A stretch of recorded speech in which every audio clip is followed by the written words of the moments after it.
പാഠം 584 യന്ത്രങ്ങളെ പറ്റി ഒരു പാഠം. ഹമേ, മണി 9:30. എനിക്ക് പോണം.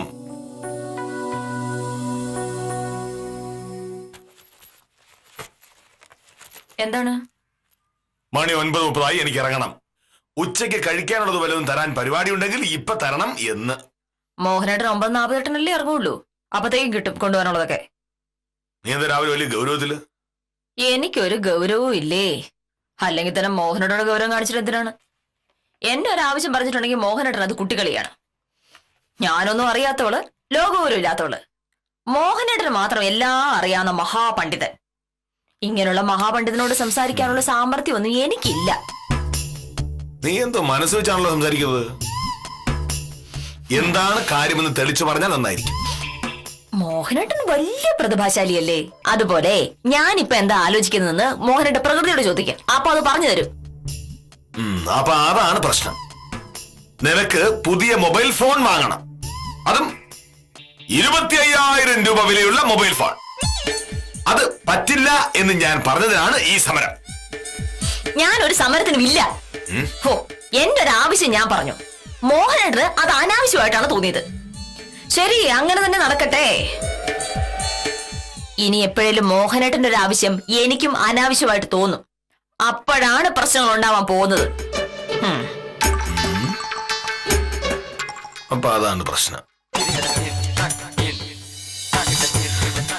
മോഹനേട്ടാ, അങ്ങനെ ഒരു ഫോൺ അത്യാവശ്യമായതുകൊണ്ടല്ലേ ഞാൻ പറയുന്നത്. വെറുതെ 25,000 രൂപ മുടക്കി ഫോൺ വാങ്ങണമെന്നൊക്കെ ഞാൻ വാശി പിടിക്കുവോ? വിദ്യാലക്ഷ്മി സുമിത്രയെ കഴിഞ്ഞ ആഴ്ച അത് വാങ്ങി. അപ്പൊ അതാണ് നിന്റെ പ്രശ്നം.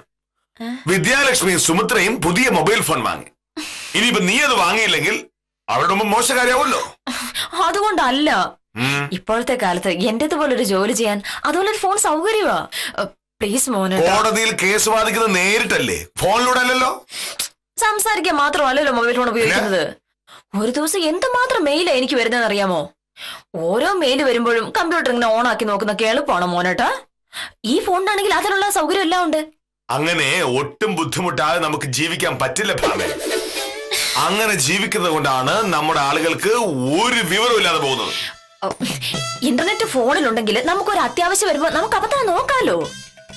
വിവരമുണ്ടാകാൻ പുസ്തകം വായിക്കാണ് വേണ്ടത്. അതിന് വയ്യാത്തത് കൊണ്ടാണ് നീയൊക്കെ നെറ്റിൽ കുത്തി കാര്യങ്ങൾ അറിയുന്നത്. ഭാമേ, പ്രകൃതി മനുഷ്യനെ സൃഷ്ടിച്ചിരിക്കുന്നത് കൈയും കാലും കണ്ണും ബുദ്ധിയൊക്കെ തന്നാണ്. നമ്മൾ അതൊന്നും ഉപയോഗിക്കാതെ എല്ലാ കാര്യങ്ങൾക്കും യന്ത്രങ്ങളുടെ പിറകെ പോകുന്നു. അതെന്ത് ദോഷമാണ് ഉണ്ടാക്കുന്നതെന്ന് അറിയാമോ? കണക്ക് കൂട്ടാൻ കാൽക്കുലേറ്റർ ഉപയോഗിക്കുന്ന ഒരാളുടെ കാൽക്കുലേറ്റർ കേടായി പോയാലോ അയാളെന്ത് ചെയ്യും? യന്ത്രങ്ങൾ ഏത് സമയത്തും കേടാകും.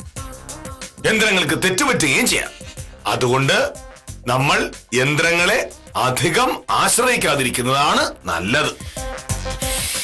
ഈ കാലത്ത് യന്ത്രങ്ങളെ ആശ്രയിക്കാതെ എങ്ങനെ ജീവിക്കാൻ പറ്റും മോനേട്ടാ? ഒരു ബുദ്ധിമുട്ടുണ്ടാവില്ല. ഈ യന്ത്രങ്ങൾ ഉണ്ടാകുന്നതിന് മുമ്പും മനുഷ്യനുണ്ടായിരുന്നു. അന്ന് അവൻ കാര്യങ്ങൾ അറിഞ്ഞിരുന്നത് ഇന്റർനെറ്റിൽ നോക്കിയിട്ടായിരുന്നില്ല, പ്രകൃതിയിലേക്ക് നോക്കിയിട്ടായിരുന്നു. മനുഷ്യന്റെ എല്ലാ സംശയങ്ങൾക്കുള്ള ഉത്തരം പ്രകൃതിയിലുണ്ട്. നീ പൗലോ കൊയ്ലോയുടെ ആൽക്കെമിസ്റ്റ് എന്ന നോവൽ വായിച്ചിട്ടുണ്ടോ? മനുഷ്യനും പ്രകൃതിയും തമ്മിലുള്ള ആത്മബന്ധത്തിന്റെ കഥയാണത്. എന്റെ ആവശ്യങ്ങൾ നടക്കണമെങ്കിലേ ഇപ്പൊ പൗലോ കൊയ്ലോയുടെ നോവൽ അല്ല വേണ്ടത്. ഒരു മൊബൈൽ ഫോണോ അത് വാങ്ങാൻ പറ്റൂല്ലയോ? ഇല്ല ഇല്ല ഇല്ല. യന്ത്രങ്ങളെ അമിതമായി ആശ്രയിക്കുന്ന നിന്റെ ഈ ശീലം ആദ്യം മാറ്റം നോക്ക്.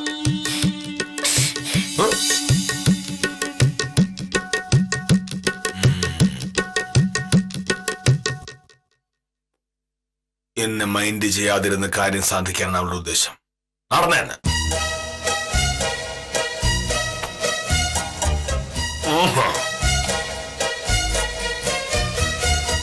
ഹമേ, എന്നെ വിരട്ടി 25,000 രൂപയുടെ ഫോൺ വാങ്ങാമെന്നാണോ നീ കരുതുന്നത്?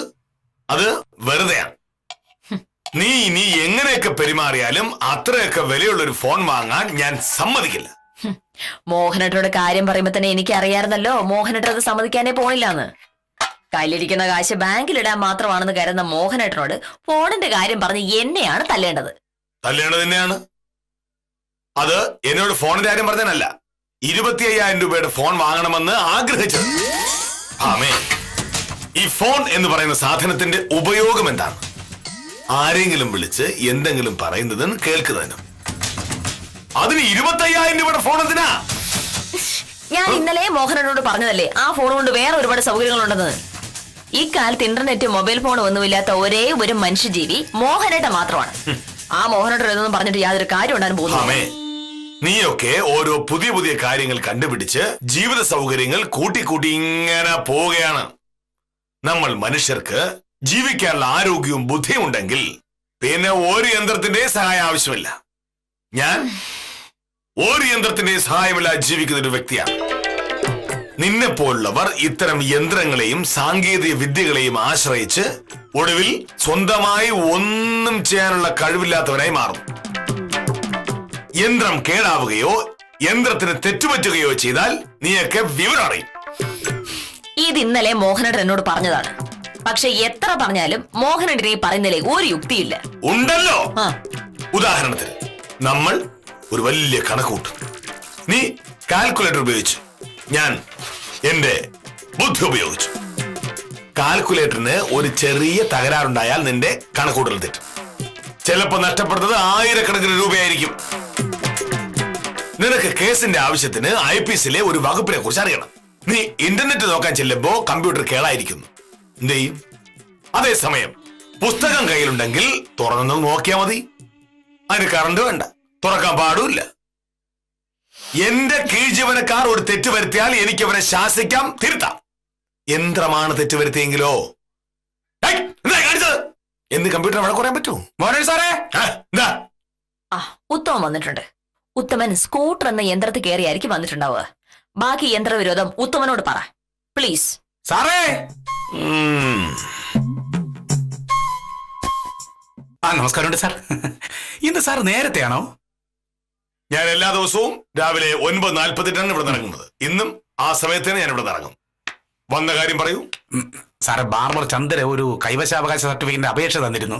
അതിന്റെ കാര്യം എന്തായി എന്നൊന്ന് ചോദിക്കാൻ വേണ്ടി വന്നതാണ്. ചന്ദ്രനോട് ഞാൻ പച്ച മലയാളത്തിൽ വളരെ വ്യക്തമായി പറഞ്ഞാണ് ചന്ദ്രൻ കൊണ്ടുവന്ന അപേക്ഷയോടൊപ്പം മുന്നാധാരത്തിന്റെ പകർപ്പ് ഉണ്ടായിരുന്നില്ല എന്ന്. മുന്നാധാരത്തിന്റെ പകർപ്പില്ലാതെ യാതൊരു കാരണവശാലും കൈവശ അവകാശ സർട്ടിഫിക്കറ്റ് കൊടുക്കാൻ പറ്റില്ല. അയ്യോ, ചന്ദ്ര അങ്ങനെ എന്റെ അടുത്ത് പറഞ്ഞില്ല കേട്ടോ സാറേ. ഒരു കാര്യം ചെയ്യാം, പോകുന്ന വഴിയിൽ ഞാൻ ചന്ദ്രന്റെ കടയിൽ കയറി കാര്യം തിരക്കിട്ട് സാറിനെ വിളിക്കാം. എന്തെങ്കിലും ഒരു നിവർത്തി ഉണ്ടെങ്കിൽ അത് എങ്ങനെയെങ്കിലും പെട്ടെന്നൊന്ന് ശരിയായി കൊടുക്കണേ സാറേ. എങ്ങനെയെങ്കിലും അങ്ങ് ശരിയായി കൊടുക്കാൻ പറ്റില്ല. കൃത്യമായ രേഖകൾ ഹാജരാക്കിയാൽ കൃത്യം 3 ദിവസത്തിനുള്ളിൽ ചന്ദ്രന് സർട്ടിഫിക്കറ്റ് കിട്ടും. അപ്പൊ ശരി സാറേ. വക്കീലില്ലേ? കണ്ടില്ല? കാണില്ല. അവള് മനുഷ്യന് ഒരു ഉപയോഗവുമില്ലാത്ത രീതിയിൽ പണം ധൂർത്തടിക്കുന്നതിനെ പറ്റി ആലോചിച്ചുകൊണ്ടിരിക്കുകയാണ്. എന്താണ് സാറേ? ഉത്തമ, മനുഷ്യന് ദൈവം എന്തിനാണ്? നടക്കായി. അങ്ങനെ ആരോഗ്യമുള്ള 2 കാലുകൾ ഉണ്ടാഞ്ഞിട്ടും ഉത്തമൻ സ്കൂട്ടറിലാണ് യാത്ര ചെയ്യുന്നത്. എന്തുകൊണ്ട്? അത് പിന്നെ സ്കൂട്ടർ പോയാൽ പെട്ടെന്ന് എത്തും. അല്ല, നടക്കാനുള്ള മടി, അധ്വാനിക്കാൻ മടിച്ച് നമ്മൾ യന്ത്രങ്ങളെ ആശ്രയിക്കുകയാണ്. അങ്ങനെ അമിതമായ യന്ത്രങ്ങളെ ആശ്രയിക്കുന്നത് നല്ലതല്ല എന്ന് ഞാൻ അവളോടൊന്ന് പറഞ്ഞുപോയി. അവൾക്കത് ഇഷ്ടപ്പെട്ടില്ല. അല്ല, അതിപ്പോ സാറേ, ഈ യന്ത്രങ്ങളെ തീരെ ആശ്രയിക്കാതെ ജീവിക്കാൻ പറ്റുമോ? എന്താ പറ്റത്? ഞാൻ അങ്ങനെ ഒരു യന്ത്രത്തെ ഉപയോഗിക്കുന്നില്ലല്ലോ. നടന്ന് ഓഫീസിൽ പോകുന്നു, വരുന്നു. മൊബൈൽ ഉപയോഗിക്കുന്നില്ല, കമ്പ്യൂട്ടർ ഉപയോഗിക്കുന്നില്ല. പക്ഷേ എല്ലാവർക്കും അങ്ങനെ പറ്റുമോ സാറേ? വേറെ ഒരു വഴിയും ഇല്ലെങ്കിൽ മാത്രമേ നമ്മൾ യന്ത്രത്തെ ആശ്രയിക്കാവൂ. കാരണം നമ്മൾ ഉപയോഗിക്കുന്ന യന്ത്രം വെറും യന്ത്രമാണ്. അതിന് തകരാറുണ്ടാവാം, തെറ്റുപറ്റാം. ഉദാഹരണത്തിന് ഇവിടെ നിന്ന് തിരിച്ചു പോകുന്ന വഴി പഞ്ചായത്ത് ഓഫീസിന്റെ ഇപ്പുറത്തുള്ള വലിയ ഇറക്കത്തിലൂടെ പോകുമ്പോ ഉത്തമന്റെ സ്കൂട്ടറിന്റെ ബ്രേക്ക് എന്ന് പോയാലോ? എന്താ ഉണ്ടാവുക?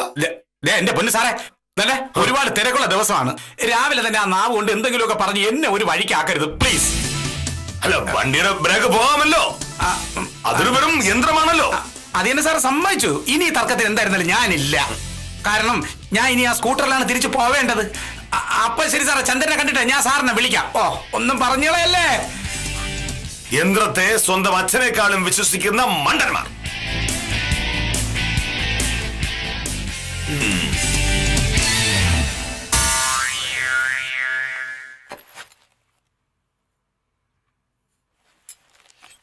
ഇതാ ഉച്ചയ്ക്കുണ്ണാനുള്ള ചോറ്.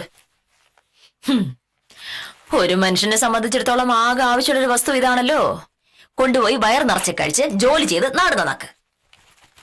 നീ ഇങ്ങനെ എത്ര പരിഹസിച്ചാലും എന്റെ തീരുമാനത്തിൽ ഞാൻ കടുകിട മാറ്റം വരുത്തില്ല ഭാമേ. വെറുതെ അതിനായിട്ട് നീ മെനക്കെടണ്ട. അയ്യോ, മറ്റുള്ളവരുടെ അഭിപ്രായം മോഹനേട്ടൻ വകവയ്ക്കില്ല നീ എനിക്ക് അറിഞ്ഞൂടെ. മോഹനേട്ടനൊരു നിലപാട് മാറ്റണമെങ്കിൽ മോഹനേട്ടന് കിട്ടേണ്ടത് കിട്ടണം. അത് കിട്ടുമ്പോൾ മോഹനേട്ടൻ തന്നെ പഠിച്ചോളും. നീ അത് പേടിപ്പിക്കുകയാണ്. ആളുകൾ പ്രകൃതിയിൽ നിന്ന് അകന്നു പോകുന്നതാണ് ലോകത്തിലെ എല്ലാ പ്രശ്നങ്ങൾക്കും കാരണം. അങ്ങനെ അകന്നു പോകുന്നവർ പഠിക്കേണ്ട പാഠം നന്നായി പഠിക്കുന്നുമുണ്ട്.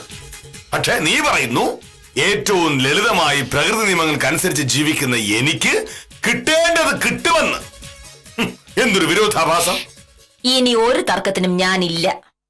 എന്താ ഉണ്ടാവാൻ പോകുന്നെന്ന് നമുക്ക് തന്നെ അറിയാലോ.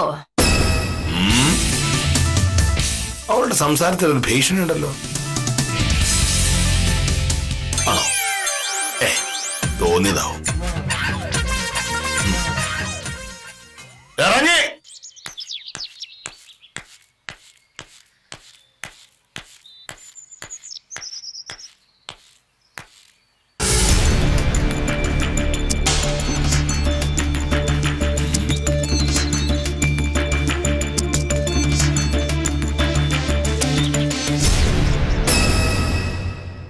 ഈശ്വര, ശിശുപാൽ ഇതിൽ വന്നില്ലേ?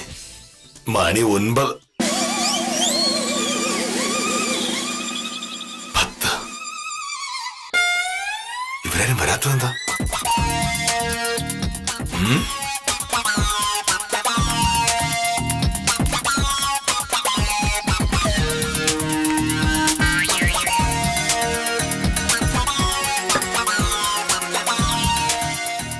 പുറത്തെവിടെയെങ്കിലും.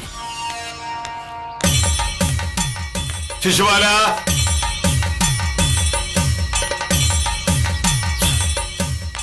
ഇതെന്താ ഇങ്ങനെ? 3 വയ്ക്കാൻ വെച്ചിട്ടുണ്ട്. ശിശുപാല എങ്ങനെ വിളിക്കും? ശശി, എന്താ സാറേ? ഇവിടെ വരൂ.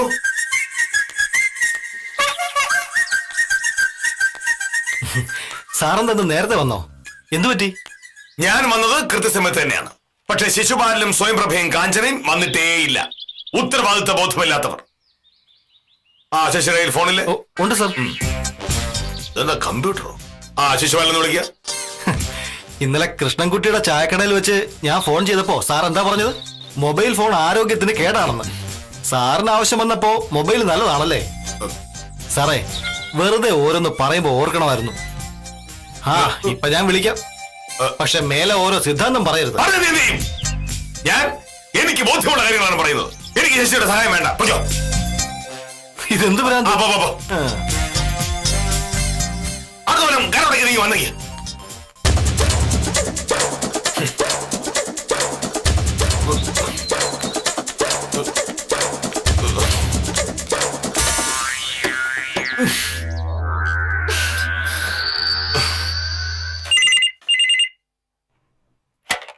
ഹലോ. ആ വക്കീല് ഞാനാണേ. ആ, എന്താ ഉത്തമ? സാറില്ലേ? മോഹനേട്ടൻ ഓഫീസിൽ പോയല്ലോ. അയ്യോ, ഇത്ര നേരത്തെ പോയാ? ആ ബാർബർ ചന്ദ്രന്റെ ഒരു കൈവശാവകാശ സർട്ടിഫിക്കറ്റിന്റെ കാര്യത്തിനായിരുന്നു വക്കീലെ. ഞാൻ വിളിക്കാന്ന് സാറിന്റെ അടുത്ത് പറഞ്ഞിരുന്നേ. ഇനിയിപ്പോ ഞാൻ വില്ല ഓഫീസിലോട്ട് വിളിച്ചോളാം. ശരി. പിന്നെ സാർ നേരെ ഓഫീസിലോട്ടാണ് പോയത്? അതെ. ആ, അപ്പൊ ശരി വക്കീലെ. ഓ,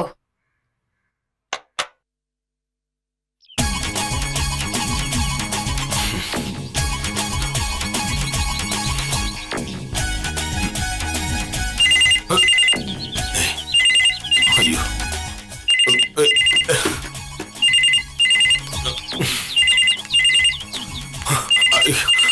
ഹലോ, ഞാൻ വെളിയിലായി പോയി. ഈശ്വര, അടിക്കുന്നേ.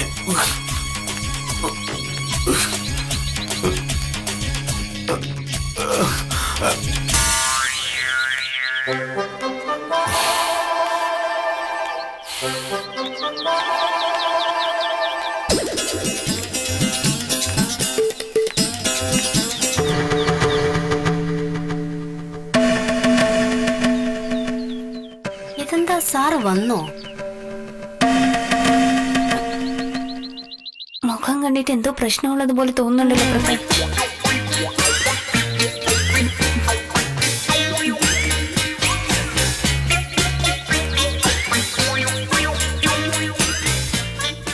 നമസ്കാരം സാർ. സാർ നേരത്തെ വന്നോ? ഞാൻ എല്ലാ ദിവസവും കൃത്യം 10 മണിക്കാണ് ഓഫീസിലെത്താറുള്ളത്. ഇന്നും കൃത്യസമയത്തെത്തി. നിങ്ങളോ? മണി ഇപ്പൊ എത്രയായി നോക്ക്. 10:50. 10:50? നിങ്ങൾക്ക് തോന്നുമ്പോൾ കയറി വരാൻ ഇത് സത്രമല്ല.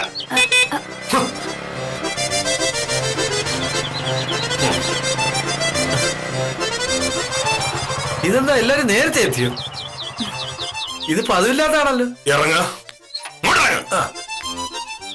ഇതും പതിവില്ലാത്തതാണല്ലോ. വില്ലേജ് ഓഫീസിലെ പ്രവൃത്തി സമയം രാവിലെ 10 മുതൽ വൈകിട്ട് 5 മണി വരെയാണ്. ഇപ്പൊ സമയം 10:50. ഈ സമയത്താണോ ശിശുപാല ഓഫീസിലേക്ക് എഴുന്നള്ളത്? അല്ല സാറേ, എല്ലാ വാച്ചിനും 9:50 ആയുള്ളൂ. നല്ല ന്യായം. വാച്ചിനെ പുറകോട്ട് തിരിച്ചു വെച്ചിട്ട് തോന്നുമ്പോൾ കയറി വന്നാൽ മതിയല്ലോ. സാർ ഞങ്ങളുടെ വാച്ചിൽ 9:50 ആയിട്ടുള്ളൂ. സാർ മൊബൈലിൽ 9:50.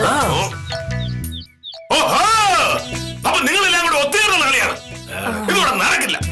ഈ ആഫീസിന്റെ താക്കോല് ശിശുപാലിന്റെ കയ്യിലാണ് എന്നെങ്കിലും ശിശുപാൽ ഓർക്കണമായിരുന്നു. സാറേ, ഞങ്ങളുടെ 3 പേരുടെ വാച്ചിൽ ഒരേ സമയാ. തെറ്റിയത് ചിലപ്പോ സാറിന്റെ വാച്ചായിരിക്കും. എന്റെ വാച്ചോ? എന്റെ വാച്ച് തെറ്റില്ല. ഇത് നിങ്ങൾ മനഃപൂർവ്വം ചെയ്താണെന്ന് എനിക്ക് മനസ്സിലായി. നിങ്ങൾ വരുന്നതിന് മുമ്പ് ആരെങ്കിലും എന്തെങ്കിലും ആവശ്യത്തിന് ഇവിടെ വന്നിരുന്നെങ്കിലോ, പൂട്ടിക്കിടക്കുന്ന ആഫീസ് കണ്ട് അവർ ആർക്കെങ്കിലും പരാതി കൊടുത്തിരുന്നെങ്കിലോ? സാറേ, ഇതുവരെ ആരും വന്നില്ലല്ലോ. എന്റെ സാറേ, സാറ് പറയുന്ന പോലെ 11 മണിയായെങ്കിൽ 11 മണിയായിട്ടും വില്ലേജ് ഓഫീസിലേക്ക് ആരും വരാത്തത് എന്താ? ഓഫീസ് തുറന്ന പാടെ ആളുകൾ വരില്ലേ സാർ? മണി 10 പോലും ആയില്ല, അതാരും വരാത്തത്. പക്ഷേ എന്റെ വാച്ചിൽ നോക്ക്. സാറിന്റെ വാച്ച് നോക്കിയിട്ടല്ലോ സൂര്യൻ ഉദിക്കുന്നത്. സാർ വാ.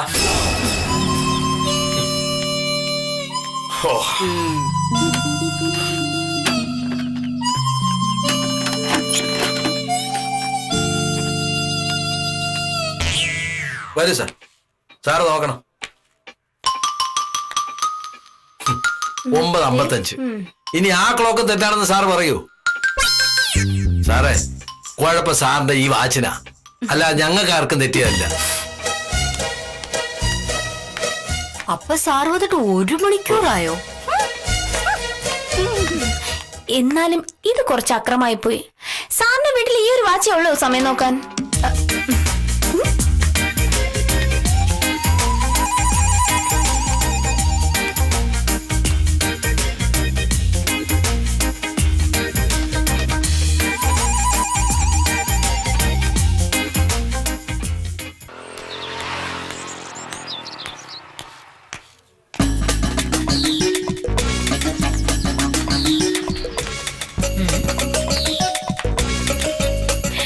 കൃത്യസമയത്താണല്ലോ മോഹനേട്ടാ.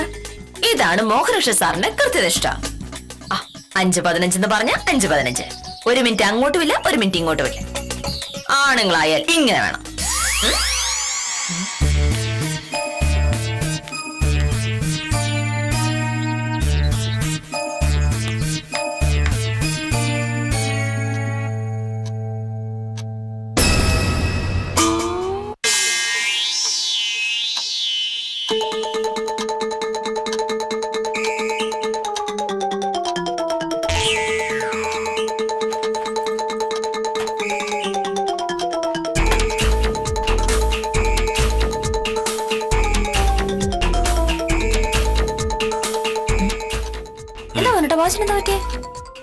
ഒന്നും പറ്റിയില്ല. ഒന്നും പറ്റില്ലല്ലോ.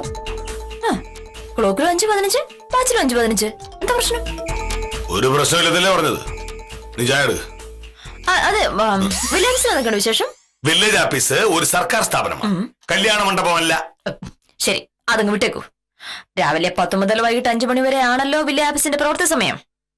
സ്വകാര്യ സ്ഥാപനങ്ങളിലൊക്കെ പറഞ്ഞ സമയത്തിൽ കൂടുതൽ ജോലി ചെയ്തിട്ടുണ്ടെങ്കിൽ ഓവർ ടൈം എന്ന പേരിൽ കാശ് കിട്ടുമെന്നൊക്കെ ഞാൻ കേട്ടിട്ടുണ്ട്. സർക്കാരും അങ്ങനെ കൊടുത്തു തുടങ്ങിയോ? അല്ല, ഒരു സർക്കാർ ഉദ്യോഗസ്ഥൻ രാവിലെ 9 മണിക്ക് ആഫീസിൽ ചെന്നെന്നോ ആഫീസ് തുറക്കാത്തതുകൊണ്ട് പുറത്തിരുന്നു എന്നോ ഒക്കെ പറയുന്നത് കേട്ടു. അതുകൊണ്ട് ഞാൻ ചോദിച്ചെന്നേ ഉള്ളൂ. അപ്പോ വാച്ച് തെറ്റിപ്പോ ഞാൻ എന്ത് ചെയ്തു? മോഹനേട്ടന്റെ കുറ്റമല്ല. ഒരു യന്ത്രമാകുമ്പോ തെറ്റുപറ്റാനും തകരാറാകാനും ഒക്കെ സാധ്യതയുണ്ടല്ലോ. അതുകൊണ്ട് നമ്മൾ എന്താ ചെയ്യേണ്ടത്? ഒരു യന്ത്രത്തെയും അമിതമായി നമ്മൾ ആശ്രയിക്കരുത്. കയ്യിൽ കെട്ടിയ വാച്ചിനെ അമിതമായി ആശ്രയിച്ചതാണ് മോഹനയുടെ ചെയ്തു തെറ്റ്. ദേ, ഈ വാച്ച് ഉപയോഗിക്കുന്നതിന് പകരം എല്ലാ ദിവസവും മുറ്റത്തിറങ്ങി സൂര്യനെ നോക്കി സമയം കണക്കാക്കാൻ പഠിച്ചിരുന്നെങ്കിലേ ഈ പ്രശ്നം വല്ലതും ഉണ്ടാവുമായിരുന്നു. അല്ലെങ്കിൽ തന്നെ മനുഷ്യന്റെ സകല സംശയങ്ങൾക്കുള്ള മറുപടി പ്രകൃതി തന്നെ തരുമെന്നല്ലേ പൗലോ കൊയ്ലോ പറഞ്ഞിരിക്കുന്നത്. ഈ മനുഷ്യനുണ്ടാക്കിയ വാച്ചിനെ ആശ്രയിച്ചാണ് എല്ലാ പ്രശ്നങ്ങൾക്കും കാരണം. എന്റെ വാച്ച് തെറ്റായിരുന്നുവെന്നും ഞാൻ വില്ലേജ് ഓഫീസിൽ നേരത്തെ പോയി നോക്കിയിരുന്നു എന്നൊക്കെ നിന്നോട് ആരാ പറഞ്ഞത്? സ്വയംപ്രഭയോ കാഞ്ചനയോ ശിശുപാലനോ? അയ്യോ, ഇതിലൊക്കെ എന്ത് പ്രസക്തി മോഹനേട്ടാ? അതിന് പ്രസക്തി ഉണ്ട്. ഒരാൾക്കൊരു അബദ്ധം പറ്റിപ്പോയാൽ വീട്ടിൽ വിളിച്ച് പറയുന്നത് എവിടുത്തെ മര്യാദ? അയ്യോ, എന്നെ അവരാരും വിളിച്ചു പറഞ്ഞിട്ടില്ലേ. വില്ലേജ് ഓഫീസ് നടന്ന കാര്യങ്ങളൊക്കെ ഞാൻ ഊഹിച്ചെടുത്തതാ. ഈ മോഹനേട്ടന്റെ വാച്ച് തിരിച്ചു വെച്ചത് ഞാനല്ലേ? അല്ലോ, അയ്യോ, എന്നെ ചീത്ത വിളിക്കല്ലേ. എന്റെ ന്യായമായ ഒരു ആവശ്യം പറഞ്ഞപ്പോ അത് നടത്തി തരാതിരിക്കാനായി മോഹനേട്ടൻ സകല യന്ത്രങ്ങളെയും കുറ്റം പറഞ്ഞില്ലേ ഇന്നലെ? മോഹനേട്ടൻ ഉപയോഗിക്കുന്ന ആകെ ഒരു യന്ത്രം ഈ വാച്ചല്ലേ? മോഹനേട്ടൻ പറയുന്ന കണക്കിനാണെങ്കിൽ നമ്മളിപ്പോ വാച്ചിനെ വിശ്വസിക്കാൻ പാടില്ലല്ലോ. അതൊന്ന് മോഹനേട്ടനെ മനസ്സിലാക്കി തരാൻ വേണ്ടി ഒപ്പിച്ച പണിയാ. മോഹനേട്ടൻ കണ്ടുപിടിക്കുന്ന കരുതി അതെ, ഈ ക്ലോക്കിലെ സമയം ഞാൻ മാറ്റി വെച്ചിരുന്നു. എന്റെ വാച്ചിലെ സമയം ഞാൻ മാറ്റി. രാവിലെ ഭക്ഷണം കഴിക്കാൻ വിളിച്ചപ്പോ വിശപ്പ് തോന്നില്ല എന്ന് മോഹനേട്ടൻ പറഞ്ഞില്ലേ? എങ്ങനെ വിശക്കാന്? എന്തും കഴിക്കുന്ന സമയം ആയില്ലായിരുന്നല്ലോ. ഈ പ്രകൃതി വിശപ്പിന്റെ രൂപത്തിൽ മോഹനേട്ടന്റെ സംശയം മാറ്റി തന്നതാ. പക്ഷെ മോഹനേട്ടൻ പ്രകൃതിയെ വിശ്വസിക്കാതെ വാച്ചിനെ വിശ്വസിച്ചു. അതാ പറ്റിയത്. ഞാൻ ഇത്ര ചെയ്ത നിലയ്ക്ക് ഇനി ഒരിക്കലും മോഹനേട്ടൻ എനിക്കൊരു പുതിയ ഫോൺ മേടിച്ചു തരില്ല എന്ന് എനിക്കറിയാം. സാരമില്ല. അല്ലെങ്കിലും അത്രയും വില കൂടിയൊരു ഫോണിന്റെ ആവശ്യം എന്താ അല്ലേ?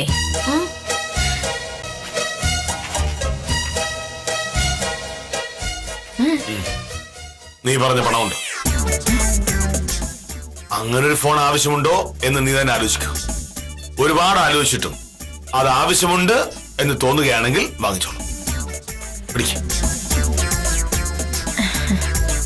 യന്ത്രങ്ങൾ തെറ്റുവരുത്തുകയോ തകരാറിലാവുകയോ ചെയ്യുന്നതിൽ കുറ്റം പറയാനാവില്ല എന്ന് പറഞ്ഞത് മോഹനകൃഷ്ണൻ തന്നെയാണ്.